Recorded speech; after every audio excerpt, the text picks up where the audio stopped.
Густата магла направи проблеми на скопскиот аеродром. Поради намалена видливост, од полноќ до 12 часот на пладне, откажани се 20 летови, а еден е пренасочен. Меѓународниот аеродром Скопје не е затворен без разлика на временските прилики. Согласно временската прогноза која ни стигнува од метеослужбата на МНАФ, намалена видливост се очекува и во преостанатиот дел од денов, како и во текот на утрешниот ден.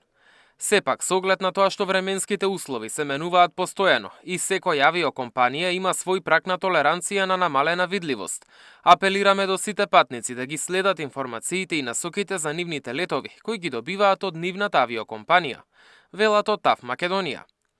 Ниеден од 6 авиони на Визер, кои се стационирани во базата во Скопје, вчера не успел да слета дома. Пренасочени биле на аеродромите во Приштина, Софија, Тирана, Солун и Охрид. Поради маглата, вчера на меѓународниот аеродром Скопје слетале и полетале само по 3 авиони. Видливоста паѓаше на помалку од 100 метри. Но освен патниците, трпи и бизнисот.